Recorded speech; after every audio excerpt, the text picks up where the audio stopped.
welcome back to a new episode of A Day in the Life of a Virtual Latino. Jen Salazar here, bringing you today a new guest. As you know, this is a space we created to invite our VAs hired by the agency to chit-chat about remote work and their general remote work experience. Today, we have Herman from Colombia. We're so happy to have you here. And tell us how you feel. How is your day so far? Well, first of all, hello, Jen. Thank you so much for the opportunity to be here. I have to say that this is a great experience, actually, and I'm very happy to have the opportunity to be here today. This is amazing. And of course, I like to share my experience with all our virtual assistants. So thank you so much for the opportunity. Cool. Well, just for you guys to know, Herman loves meeting new people and, as he said, shares new experiences about everything. So today, tell us, Herman, what are you having? You guys here, we're having also some snacks or some drinks, maybe, I don't know, a coffee or something. Are you having something today to eat? Yes, actually, I have these. These are my favorite chips. They are called Papitas Margaritas. They have lemon flavor. They are pretty cool. So every time that I am working, I try to have one of these little packages, just to have something to eat a little bit. Yeah, like we say in Spanish, to picar while we're eating. Actually, exactly. I also have some chips, but these are plantain chips that, they are more popular all over Latin America. Here in Ecuador, I'm from Ecuador, you call them chifles. I don't know how they call them in Colombia. Yeah, they are called platanitos, but they platanitos. Okay. Yes, they are very popular here as well. Okay, this is so awesome to share, the names of different things that are very common in South America, but you call them completely different in some other places. Okay, so Herman, you see, I have here in my notes that you are an accountant and you have 10 years of work experience. That's a lot. And you have been related the tourism industry and the logistic industry, must in customer service and administrative roles. As this is very diverse, what can you tell us about the difference between these industries that you have been working, like for sharing with our audience that vast experience that you have working? Yeah, sure. Well, first of all, I started my career in the tourism industry. It was really nice because actually I started there as a front desk agent. So I have the opportunity to meet a lot of people, and also in that industry, you have the opportunity to share with so many different people from so many different cultures. So that was really nice because, customer service is always involved in everything. So that was pretty cool. So after that, I have the opportunity to continue developing my career. And as you mentioned, I passed for the health industry, which is the one that I am right now. And also, I have to say that, you have the opportunity to learn from all of them. Right now in my current position, I have to say that all of this background has been very helpful to me because, everything that you learn gives you a background that later you are going to use. So it has been very, very, very helpful to me all these years, in different positions, in accounting position, customer service positions. But yes, I have to say that it gives you the background when you arrive to Virtual Latinos to be selected from one of our clients. So that has been amazing. Yeah, it gives you the opportunity to share all that professional experience that you've been acquiring through the years and put them in place and practice with everything that you can, give as a professional. And tell me, is this the first time that you work remotely, or did you have any type of experience working like from home or remotely before? Well, when we were in the middle of the pandemic, I used to work for a company and I had the opportunity to work remotely, but not as a permanent position. It was something temporarily because of the pandemic. I used to work, I used to go to the office as usual, my regular schedule from 9 a.m. to 5 p.m. But then when the pandemic started, I had the opportunity to work remotely. And that was the opportunity to realize that I wanted that for my life because, when you have to go to the office, you need to spend time in the traffic.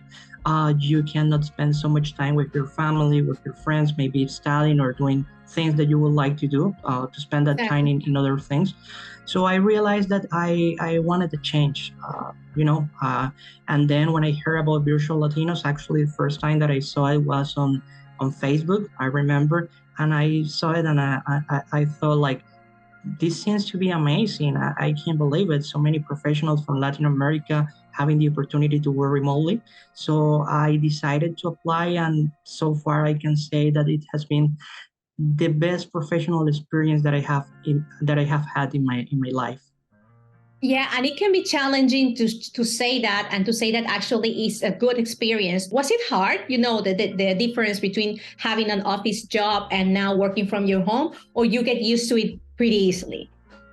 Well, I would say that it depends on each person, because sometimes if you are really proactive, if you think outside of the box, it is not gonna be that hard, because you will realize that you need to manage your time, that you need to be Yeah. there for the client, that you need to be proactive. So it is up to you if you have the willingness to do it. If you are very professional, it is going to be easy. But maybe if it's the first time that you are just trying to work from home, some advices could be try to avoid the distractions, because of course when you are at home, maybe you have your family there, your pet, your sons. So you have to divide the work from your personal life. But I would say that everyone has the opportunity, and if you feel comfortable, if you are professional and proactive, it is not going to be that hard for you to create this new routine. Of course, you mentioned your family, and you told us that you have a 2-year-old son. For him, is it like a little bit weird to see you there working from your home? Well, actually, he's very young right now, but he's running around the house all the time. So that's a challenge, of course, because I have to tell my wife, like, of course, that I am working. He's just a baby, but you have to divide that part. But Yeah. it's very nice, because when I have a break or when I am in my lunchtime, I have the opportunity to hug him, or just to play around with him. So that's Just to amazing. give And I him a would hug. Yeah, just to stay with him and have time with him. Yeah. Exactly, because when you are working in a regular office, when you have to go to your workplace, you are outside of the home. You cannot be there for them.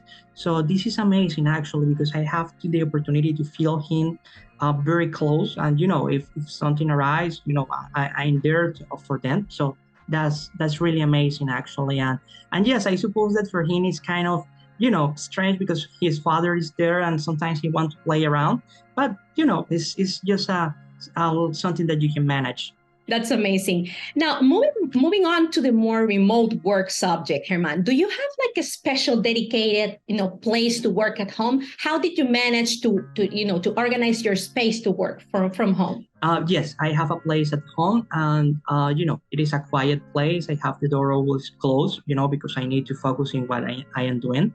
And Yeah. also I like to keep like little plants, just to have something there to relax the eyes. But yes, I would say that the most important part is to have a quiet place, not also because you need to focus on your work, but also because sometimes you have some meetings, you need to meet with the client, you have a call. So it is important for you to have this quiet space, because you don't want them to hear like the background noise, or maybe something happen, because we know that here in Latin America sometimes you are working and outside there are so many noises. So we want to avoid that.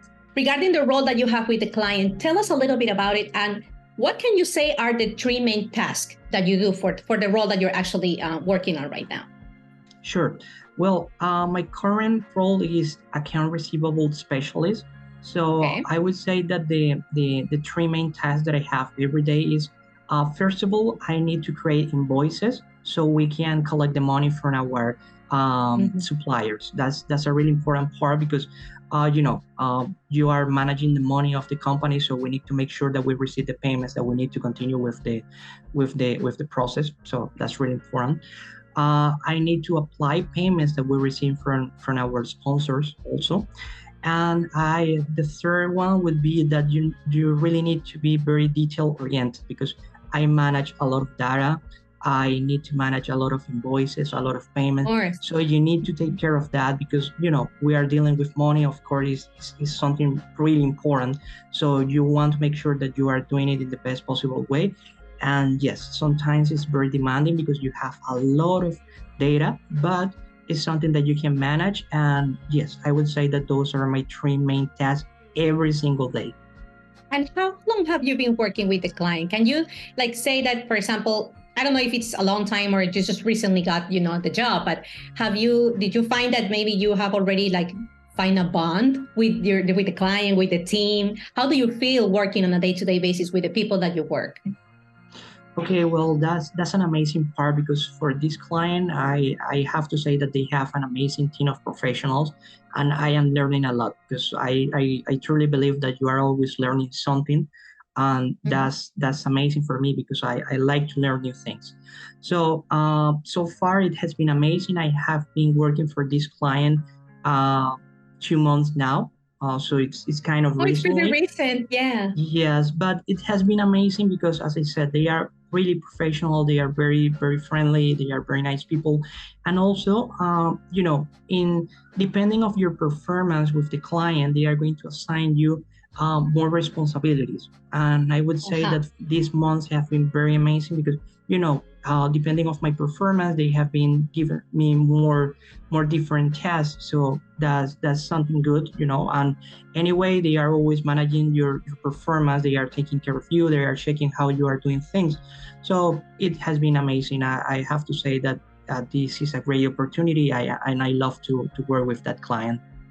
No, and also have a great onboarding. Like it's very important for them to like give you all the information that you need for you to perform at your best. I mean, you can have a lot of experience, but if you are not, having a great onboarding and they give you everything that you need, it's going to be a little bit hard. But yes, usually you have like a trial period where they start seeing the way you work, how proactive you are, and they start giving you more tasks. And that's cool because then you see, oh, they are also, seeing my potential and see that I can handle more work, and they give you more work as well. What could you say that it's the biggest difference for you regarding working virtually and working in a regular office job? Like, think of the main difference. Like you say, okay, this is the main thing that has happened to me that I find it's like a big change for me since I started working remotely. Okay, I would say that the main difference is that you don't have someone next to you immediately if you need to ask a question. So Yeah. that's the reason why I say that you need to be very proactive because sometimes you have to do things on your own. It doesn't mean that you are not going to that you are not going to get the help that you may need, but it means that it is not going to be immediately. Sometimes other people is busy, or maybe sometimes you need to do on your own. So I would say that that's the reason why you need to be very proactive, because in a regular office you have someone next to you immediately. You just need to stand up and go to that person and ask the question. Here is kind of that, but we are working in a virtual environment, so sometimes it could take more time, and that's why you need to be very, very focused on what you are doing, the information that you are receiving, and be proactive. That's the key part. And now that you mentioned proactiveness, Herman, what can you say maybe our viewers or our audience or anyone else that maybe is thinking about going in remote work, right? And start jumping in this new world about working remotely. What's your biggest tip to stay productive and proactive while you work remotely? Well, I would say that you have to keep in mind what you want to achieve working remotely. If you are doing it because you want to have more freedom, if you want to have the opportunity to move between cities or travel while you are working, that's excellent, because you need to stay focused on the reason why you selected this journey. But also you need to keep in mind that this is not a game. This is a very professional environment, and it doesn't mean that you are just like having fun while you are working. You need to keep focused. You need to have a specific mindset. You have to develop your skills. Those skills that are going to be important here in this community. If you are good at administrative stuff, or if you are an accountant, or you have a great background in customer service, you need to focus on that. You need to continue developing those skills, and also keep in mind that once you are here, you are representing Virtual Latinos community. So we need to keep really professional, because once you are hired from a client, you are going to represent all of us, and we want this community to continue growing. And that's the reason why I always say that we need to keep this in a professional way. But yes, of course, you need to realize the main reason why you want to be here. That is going to be your main motivation every day. But just keep in mind that this is also a really professional place, and you are here to show your best. Great. That was an awesome answer. Thank you so much, Herman, for being here. It was a pleasure meeting you, talking with you about your experience, about your work. It's so great to see that you're happy working with our client. I hope that you stay, longer with them and develop that work relationship that we always aim to have when we work in any type of job, office job or remote work. For you guys watching there behind the screen, thank you so much. Also, don't forget to hit the like button to subscribe to our channel for more content, more episodes of A Day in the Life of a Virtual Latino. We'll be seeing each other again some other time. Bye-bye. Bye-bye, guys.